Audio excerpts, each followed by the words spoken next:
The devastating wildfires that struck this week in Gatlinburg, Tennessee, could not have been stopped, experts say. Sudden winds reaching near hurricane force caught people off guard, separated them from loved ones and forced thousands down tiny, winding mountain roads in pure panic. At least 11 people were killed and more are missing, some 700 structures have been lost and more than 17,000 acres have burned, most of them in the Great Smoky Mountains National Park. The conditions that we normally experience in this region are not conducive to wildfires, park spokeswoman Dana Soehn said. We are a temperate rainforest. When not in a drought, the National Park Service has a very difficult time even doing a controlled burn because of the humidity in the air. Soehn says natural fires are very rare in the park.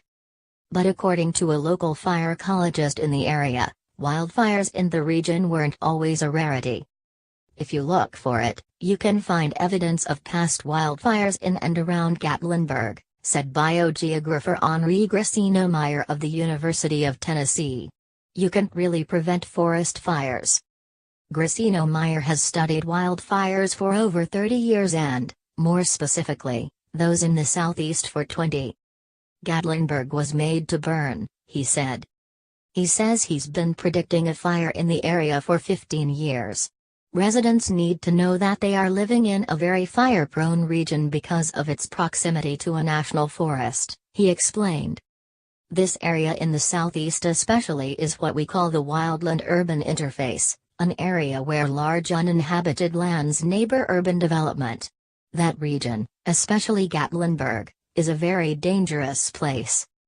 Being next to this big, uninhabited forest is the reason people build here, Gracino-Meyer says. This is the southeast at its best, he said. And people want to have that rustic feel, he says, so they build beautiful wood homes on a hillside in the forest. Looking over the Great Smoky Mountains outside Pigeon Forge, Gracino-Meyer points out older trees that have been charred by wildfire in the past 4 years. Next to one charred stump, a log cabin is being built. Then he notices a fence that was recently installed alongside the charred remains of the old one. He says people will buy this cabin without realizing that the one before it burned in a wildfire. This is fuel, he said, pointing to the woods. Everywhere around us is fuel, everything, trees, grass, shrubs, weeds. Everything, all of this is fuel, and then guess what, all of this fuel butts up to a house made of fuel. History in the trees. Tourism in the area really kicked off with the foundation of the Great Smoky Mountains National Park, according to the Gatlinburg Convention and Visitors Bureau. Many displaced mountain families moved into town to develop new enterprises or take jobs in new hotels and restaurants. Tourism increased after World War II, about the same time wildfires started to diminish. Gracino-Meyer is one of the world's leading experts on tree rings. Looking at tree rings across the Great Smoky Mountains, he and his team have found a long history of wildfires. A slice of a tree has a series of rings, each one representing a year in the growth period of the tree. In the year of a wildfire, the fire leaves a scar along that ring. By looking at the scars, you can count the number of years between wildfires. Gracino-Meyer runs his finger along one slice of a tree.